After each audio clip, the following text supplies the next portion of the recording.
Hey guys, today I'm going to explain a little bit about the apostrophe s or the apostrophe genitive, because quite a few of you make mistakes in when to use the apostrophe s and when to use the apostrophe. If you are looking for an explanation of when to use this genitive and when to use the off phrase, that will be a separate video. So that's not this one. For those of you interested in this topic, here we go. So what is a genitive again? We use a genitive when a person owns something. So for instance, if John has a book, then we can also say John's book. Or if my sisters own houses, then they are my sister's houses. Or my dad has work, so my dad's work. Those kinds of phrases, that's a genitive. The question with this is always when to use the apostrophe s and when to use the apostrophe. Well, actually, we kind of always use apostrophe s. Um, yeah, you add that to the word of the person who owns, so John or Charles or children. If they are the owners, you give them apostrophe s. There is only one exception to that, and that's when you use the apostrophe. And that's this case.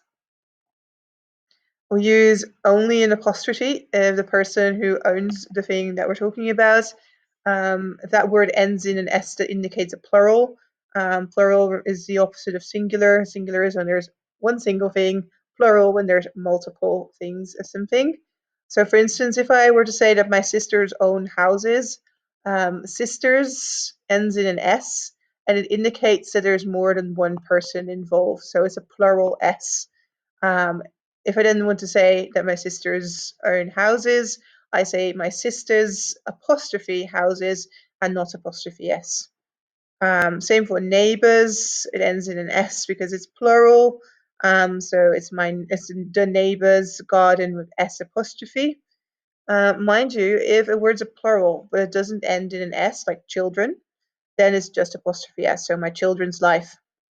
Or if a word ends in an S, but the S doesn't indicate plural. So Charles, for instance, his name ends in an S, but there's only one Charles. It's still apostrophe S, so Charles's book. And that's the whole thing, really. I think that maybe you practice a couple, and that will help you for to cross the last I's, cross the last T's, and dot the last I's.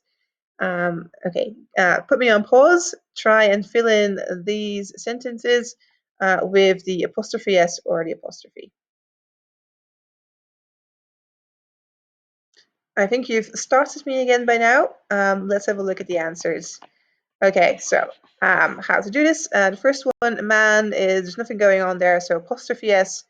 Friends ended in an s, and it was plural, so apostrophe. Women is plural but doesn't end in s, so women's apostrophe s. India, apostrophe s, nothing special. Children, nothing special, it's plural but doesn't end in an s, so apostrophe s. Teachers, that was a plural with an s at the end, so apostrophe. And Jess ends in an s but it's not a plural, it's just a name for a girl, so apostrophe s. And that's the whole thing. Again, if you were looking to find out when to use this one or the off phrase, that's the next video.